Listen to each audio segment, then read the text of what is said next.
এরকম একটা বাড়ি করবো, তার মনে কোনো শান্তি নেই। এক সময় মালাকুল মউত তার সাথে দেখা হয়ে গেল, সে কবরে চলে গেল অশান্তি নিয়া।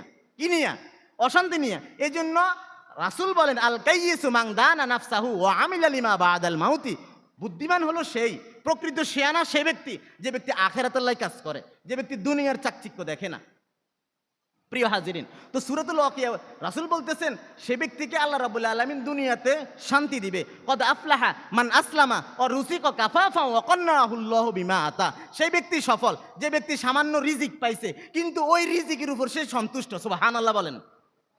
মানে প্রকৃত ধনী সে ব্যক্তি যে সামান্য রিজিক পাইছে, ওই রিজিকের উপরে সে সন্তুষ্ট, মানে তার আর বেশি চাহিদা নাই। সে এটার উপরে 5 ওয়াক্ত সালাত আদায় করে, কিছু জাকাত দেয়, সমাজের ভালো কাজ করে, সত্য কথার পাশে সে সবসময় আছে, সে সত্যের আন্দোলনের সাথে আছে। সে সবসময় অন্যের কোটি টাকা দেখি তার গা জ্বলে না, অন্যের সুন্দর বাড়ি দেখে তার গা জ্বলে না, অন্যের ধন সম্পদ দেখে তার গা জ্বলে না। সে সবসময় কবরের দিকে চিন্তা করে, কবরস্থানে যায়, কবরস্থান পরিদর্শন করে, সে গভীর অন্ধকারে কবরস্থানের পাশে যায়, সে কান্না করে, সে চিন্তা করে, আরে দুনিয়ার চাকচিক্য তো থাকবে না, আমাকে তো একদিন কবরে চলে যেতে হবে। এই যে আমার কবরস্থানটা হয়তো এটা, নাকি আমার লাশটাও খুঁজে না পাওয়া যায়, কখন জানে আমাকে কে রাতের অন্ধকারে মেরে কোথায় ফেলে দেয়, কোনো ঠিক নাই। আরে আমার লাশটাও নাকি খুঁজে না পাওয়া যায়, আর যদি লাশ খুঁজে পাওয়া যায়, হয়তো বা আমার কবরটা এই জায়গায় হতে পারে। এই জন্য সে কবর দেখি দেখি সে চিন্তা করে, আর দুনিয়ার চাকচিক্য সে ভুলে যায়। এই জন্য রাসূল বলতেছেন যে সেই সফল যে সামান্য সম্পদ পেয়ে সে নিজেই সন্তুষ্ট আছে তার উপরে। প্রিয় হাজিরিন, তাহলে এই সূরার মধ্যে আল্লাহ রাব্বুল আলামিন বলছেন সূরা ওয়াকিয়ার ভিতরে যে 3 শ্রেণীর লোক। এক শ্রেণীর লোককে বলা হয়েছে ডানপন্থী, এক শ্রেণীর লোককে বলা হয়েছে বামপন্থী। দেখেন, ডানপন্থী, বামপন্থী। আপনি বলবেন যে ইসলামের মধ্যে এত দল কেন? ইসলামের মধ্যে আসলে এত দল নাই, ইসলামের মধ্যে আসলে এত ভেদাভেদ নাই। ইসলাম একটাই দল, হয়তো মত পার্থক্য বিভিন্নভাবে বিভিন্ন রকম হইতে পারে। সবাই যারাই কোরআনের কথা বলে প্রত্যেককে আমরা হক মনে করব। এক ভাই আরেক ভাইকে কখনো কাফের, মুশরিক, ফাসিক বলার সুযোগ নাই। প্রত্যেকেই বিভিন্ন ইজতিহাদ নিয়ে, গবেষণা নিয়ে, ইমাম আবু হানিফা ইমাম শাফির বিরোধিতা করে নাই, ইমাম শাফি ইমাম মালিকের বিরোধিতা করে নাই, ইমাম মালিক ইমাম হাম্বলির বিরোধিতা করে নাই। অর্থাৎ ওনারা এক একটা ইজতিহাদ নিয়ে আছে, এক একজন এক একভাবে কোরআন নিয়ে, হাদিস নিয়ে ইজতিহাদ করে বিভিন্ন রকমের পথ আমাদেরকে দেখাইছেন। কিন্তু মূল কোরআন কিন্তু এক জায়গায়, সবাই এক কালিমার লোক। কিন্তু কোরআনের বিরোধিতা কিন্তু আমাদের কোনো ইমাম করে নাই এখনো। এ কোরআনের বিরোধিতা কোনো সংগঠন যদি করে, তাহলে স্পষ্ট তারা হলো আসহাবুল মাইমানা, তারা হলো বামপন্থী দল। প্রিয় হাজিরিন, তাহলে এবার আমরা একটু দেখি যে আল্লাহ রাব্বুল আলামিন সূরা ওয়াকিয়ার ভিতরে কি বলছেন। আল্লাহ রাব্বুল আলামিন বলছেন, ইজা ওয়াকাতিল ওয়াকিয়া, যখন কিয়ামত সংঘটিত হয়ে যাবে। 1 নম্বর আয়াত, 96টা আয়াত আছে। আমি এই তাফসীরটা পড়তে গিয়ে অনেক অবাক হয়েছি। এই তাফসীরটা এমন এক তাফসীর, সামান্য একজন লোক, সাধারণ একটা লোক যে বাংলা রিডিং পড়তে পারে, তিনিও এই সূরার তাফসীরটা বুঝবেন। এই সূরার তাফসীর পড়ার জন্য আপনাকে বালাগাত মানতিক পড়া লাগবে না, আপনাকে নাহু সরফ পড়া লাগবে না, অনেক বড় ধরনের আলেম হওয়া লাগবে না। অর্থাৎ আপনি স্বাভাবিক বাংলাটা যদি পড়ে যান, স্বাভাবিক বাংলাটাই আপনি বুঝে যাবেন, স্বাভাবিক বাংলাটাই বুঝবেন। এমনভাবে এই সূরাটা আল্লাহ এত সাবলীল ভাষায়, সাবলীলভাবে বলছেন। এই জন্য আল্লাহ বলছেন, ইজা ওয়াকাতিল ওয়াকিয়া, যখন কিয়ামত সংঘটিত হবে, যখন মহাপ্রলয় সংঘটিত হবে, যখন এই সূরাটা নাজিল হয়, তখন আল্লাহর হাবিব সাল্লাল্লাহু আলাইহি ওয়াসাল্লামকে আব্দুল্লাহ ইবনে মাসউদ, আব্দুল্লাহ ইবনে আব্বাস বলতেছেন, ইয়া রাসূলুল্লাহ, আপনার মাথার চুলগুলো তো ফাঁক ধরে গেছে।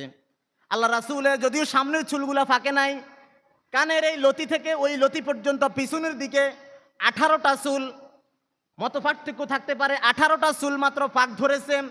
এই চুলগুলো আল্লাহ রাসূল সাল্লাল্লাহু আলাইহি ওয়াসাল্লামের মাথার মধ্যে এমনভাবে ছিল, দূর থেকে মনে হয় যেন মণিমুক্তা ঝিলিক মারে। মাথার মধ্যে এই 18টা চুল পাকা, এই জন্য এগুলো কালোর ভিতরে 18টা চুল যেমন পাকা থাকে, তখন যখন সূর্যের কিরণ পড়ে, চাঁদের আলো পড়ে, তখন এগুলো ঝলমল করে, ঝলমল। আল্লাহ রাসূলকে সিংহ পুরুষের মতো দেখাচ্ছে। কিন্তু এরপরও তো এগুলো পাকা চুল, এগুলো কিসের প্রতীক? সম্মানের প্রতীক। এগুলো হলো সম্মানের প্রতীক। ইব্রাহিম আলাইহিস সালামের যখন চুল দাড়ি ফাঁকা হয়েছে প্রথমে, তখন আল্লাহ রাব্বুল আলামিন বলছে এগুলো তোমার সম্মান। এই জন্য আমরা দাড়ি ফাঁকা, চুল ফাঁকা দেখলে সম্মান করি, করি কিনা? তো আল্লাহ রাসূলের সম্মানের প্রতীক। তো আল্লাহ রাসূলকে যখন এটা দেখে আব্দুল্লাহ ইবনে আব্বাস বলতেছে, আপনি তো বুড়ো হয়ে যাচ্ছেন।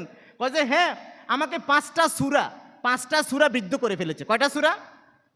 5টা সূরা। কোন কোন সূরা? সূরা হুদ, সূরা ওয়াকিয়া, সূরা মুরসালাত, সূরা নাবা, সূরা তাকবীর, এই 5টা সূরা, এগুলো সব কিয়ামতের কথা। এই কিয়ামত সম্বলিত, আখিরাত সম্বলিত, আযাব সম্বলিত, জাহান্নাম সম্বলিত এই সূরাগুলোর টেনশনে আমার এই চুলগুলো পেকে গেছে। সুবহানাল্লাহ, এত চিন্তা করতেন রাসূল। তো এটার মধ্যে একটা সূরা হলো সূরা ওয়াকিয়া। এরপরে আল্লাহ রাব্বুল আলামিন বলছেন লাইসা লিওয়াকাতিহা কাযিবা, সেদিন কোনো একজন লোক এই কিয়ামত অস্বীকার করবে না, অর্থাৎ কিয়ামত তার চোখের সামনে সংঘটিত হবে, অর্থাৎ কিয়ামতকে অস্বীকার করার মতো কোনো লোক থাকবে না। হাফিজাতুর রাফিয়া, আর এই কিয়ামত দিবসে কিছু লোক সম্মানিত হবে, আবার কিছু লোক বেইজ্জত হবে। কিয়ামতের মাধ্যমে কিছু লোক সম্মানিত, কিছু লোক বেইজ্জত। এরপরে বলছেন ইজা রুজ্জাতিল আরদু রজ্জাম, যখন পৃথিবী প্রকম্পিত হবে, পৃথিবী কাঁপুনি দিয়ে উঠবে, অবস্তাতিল জিবালু বাসসা, আর পাহাড়গুলো চূর্ণ বিচূর্ণ হয়ে যাবে, ফাকানাত হাবাআম মুমবাসসা, অতঃপর কিয়ামতের সময়ে এই পৃথিবী, তার পাহাড় জমিন সহ সবগুলো ধুলিকার মতো হয়ে যাবে, ধুলিকণার মতো হয়ে যাবে, সব বাতাসের মধ্যে উঠতে থাকবে ধুলুকণা হয়ে। এখন যেমন মিসাইল দেখেন, আমরা তো ইতিপূর্বে মিসাইল হামলা দেখি নাই, এই যে মিসাইল মারতেছে, এরপরে যে ক্ষেপণাস্ত্র মারতেছে, এরপরে যাইয়া ডিনামাইট মারতেছে, ডিনামাইটের মাধ্যমে যে সবগুলো কি ধ্বংস করতেছে আমরা দেখতেছি। বিশাল বিশাল কি অট্টালিকাগুলো, ওই বিভিন্ন রকমের সেই স্থাপনাগুলো, বিল্ডিংগুলো ধুলির মতো উঠতেছে, মনে হয় যেন বিশাল সেই অট্টালিকা, সেগুলো মাটির নিচে দেবে যাচ্ছে, আর উপরে মনে হয় যেন ধুলিকণা। এর চেয়ে ভয়ঙ্কর আল্লাহ রাব্বুল আলামিনের এলেমে এর চেয়ে বড় প্রযুক্তি, এই পুরো পৃথিবীটা ধুলিকণার মতো উঠতে থাকবে। এরপরে বলছেন ওই সময় অকুংতুম মাসওয়াজাং সালাসা, এই সময় তোমরা হবে 3 দলে, অর্থাৎ এই যে আমল করতেছো আমলের ভিত্তিতে তোমরা দলে বিভক্ত। আসহাবুল মাইমানাতি মা আসহাবুল মাইমানা, এক দল হবে ডানপন্থী লোক। আহা কত ভাগ্যবান সেই ডানপন্থী লোকগুলো, এভাবেই কোরআন বলতেছে আহা কত ভাগ্যবান ডানপন্থী লোকগুলো। ওয়াসহাবুল মাশআমাতি মা আসহাবুল মাশআমা, আর কত হতবাগা ডান দিকের লোকগুলো, আহা কত হতবাগা তারা। ওয়াসসাবিকুন আসসাবিকুন, আর এক দল তো সব সময় আগাই থাকবে, এক দল সব সময় আগাই থাকবে। ওয়াসসাবিকুন আসসাবিকুন উলাইকাল মুকাররাবুন, আর তারাই হলো অগ্রগামী লোক। তাফসীরে বলে আল্লাহ রাব্বুল আলামিনের ডান দিকে থাকবে এক ধরনের জান্নাতি, আর বাম দিকে থাকবে জাহান্নামীরা। আর ডান দিকে যারা থাকবে তারা হবে আল্লাহ রাব্বুল আলামিনের সামনে, যারা অগ্রগামী যারা তারা থাকবে আল্লাহর সামনে। তাহলে এক দল থাকবে সরাসরি আল্লাহর সামনে। যেমন আমি যদি এটাকে চিন্তা করি, আমার সামনে আপনারা অনেকেই আছেন না? এভাবে আল্লাহ রাব্বুল আলামিনের সামনে অনেকেই থাকবে জান্নাতি, তারা অগ্রগামী, তারা নবীন সিদ্দিকিন, তারা সুহাদা শহীদগণ, সত্যবাদী মুসলিমগণ, তারা হবে সামনের দিকে। আর ডান দিকেও থাকবে, তাদের আমল আল্লাহর সামনে যারা থাকবে তাদের চেয়ে তাদের আমল হবে কম ডান দিকের লোকদের। আর বাম দিকে তারা তো হবে জাহান্নামী, অবশ্যই তারা জাহান্নামী। এরপর আল্লাহ বলছেন ফি জান্নাতিন নাঈম, তারা থাকবে জান্নাতের মধ্যে, ফল ফলাদি বিশিষ্ট নাঈম জান্নাতে। সুল্লাতুম মিনাল আউয়ালিন, তাদের অধিকাংশরাই হবে অগ্রগামীদের থেকে। এখানে তাফসীরের মধ্যে এসেছে, অর্থাৎ পৃথিবীর শুরু থেকে এই পর্যন্ত মুহাম্মদ রাসূলুল্লাহ সাল্লাল্লাহু আলাইহি সাল্লাম পর্যন্ত যতজন নবী রাসূল আছিলেন, অর্থাৎ রাসূলের আগের নবীদের থেকে তারা হবেন বেশি। আবার একদল তাফসীরকারক বলছেন না, রাসূল সাল্লাল্লাহু আলাইহি ওয়াসাল্লামের আমলের যে সাহাবীগণ ছিলেন তারাই বেশি থাকবেন। এর পরবর্তীতে আমরা যে উম্মত আছি, অর্থাৎ আমাদের পরে যারা আসবে তারা হবে অল্প সংখ্যক জান্নাতি। রাসূলের আমলের সাহাবারাই বেশি জান্নাতে যাবে, এই আয়াত দ্বারা প্রমাণিত। আর রাসূলের পরে ক্রমে ক্রমে আমরা যারা আসছি আমাদের থেকে অল্প সংখ্যক জান্নাতে যাবে, এই আয়াত দ্বারা বোঝা যায়। ওয়া কলিলুম মিনাল আখিরিন আলা সুরুরিম মাওজুনা, তারা থাকবে স্বর্ণ খচিত, তারা সোফার মধ্যে স্বর্ণের সুতা দিয়ে বোনা সেই আসন, সোফা সেট, সেই সোফার উপরে তারা বসে থাকবে। কিভাবে বসে থাকবে? মুত্তাকিনা আলাইহা মুতাকাবিলিন, তারা হেলান দিয়ে পরস্পর মুখোমুখি হয়ে বসে থাকবে ভাবে, তারা ডানপন্থী লোক। এরপরে বলছে ইয়াতুফু আলাইহিম উলদানুম মুখাল্লাদুন, তাদেরকে যারা সার্ভ করবে, বিভিন্ন রকমের জান্নাতের নাজ নেয়ামত দিবে, তারা হবে যুবক শ্রেণীর, এক ধরনের যুবক শ্রেণী।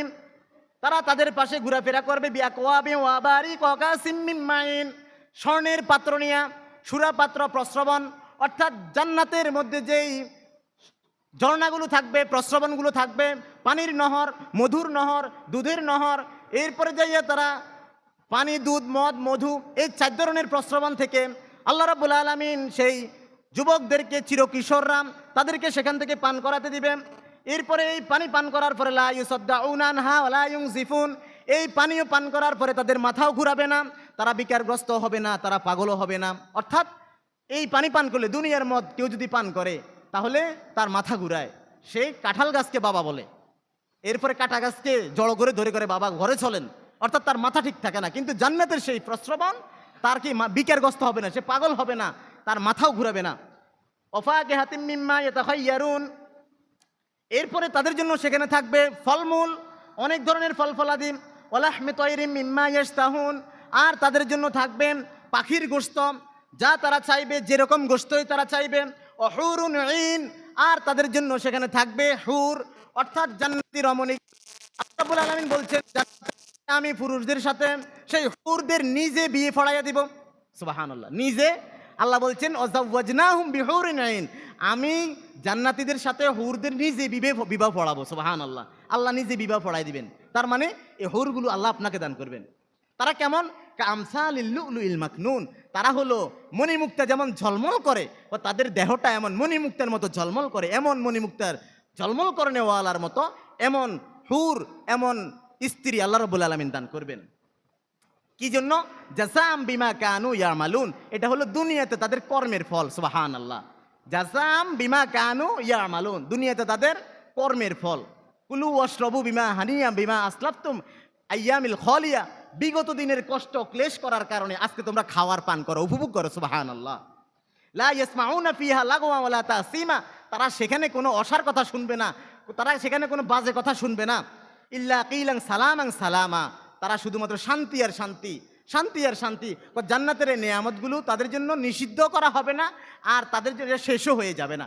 দুনিয়ার সম্পদ, দুনিয়াতে যদি আপনি ফল নিয়ে যান, আপনার স্ত্রী 2টা সরাই রাখে যে সবাই খাইতে খাইতে শেষ হয়ে যাব, কিন্তু সেখানে শেষ হবে না। এরপরে অথবা আপনার ফল আছে, ডাক্তার নিষেধ করছে যে আপনার জন্য এটা মামনু, আল্লাহ বলছেন সেখানে শেষও হবে না আর এটা নিষিদ্ধ হবে না। কারণ এটা আপনি খাইলে আপনার ডায়াবেটিস বেড়ে যাবে, আপনার হাইপোগ্লাইসিমিয়া হবে, হাইপারগ্লাইসিমিয়া হবে, আপনার হাইপার টেনশন হতে পারে, আপনার মায়োকার্ডিয়াক ইনফেকশন হতে পারে, আপনার হার্ট ব্লক হয়ে যেতে পারে, আপনার কার্সিনোমা, আপনার ক্যান্সার হতে পারে এই খাবার খেলে। এই জন্য অনেক রকম আছে, কিন্তু আখিরাতের জান্নাতের খাবারগুলোতে কোনো মামনু নাই। সুবহানাল্লাহ। প্রিয় হাজিরিন, এভাবে আল্লাহ রাব্বুল আলামিন বলছেন যে আসহাবুল মাইমানা। তাহলে সূরা ওয়াকিয়া এটা তো শেষ করা সম্ভব না, 96 আয়াত, 3 রুকু, তো 96 আয়াত বলা সম্ভব না। আমি শুধু এটুকু বলছি, আপনারা এটা সরল অনুবাদটা পড়ে দেখবেন। সূরা ওয়াকিয়ার ভিতরে আল্লাহ রাব্বুল আলামিন বলছেন মানুষ 3 শ্রেণীর।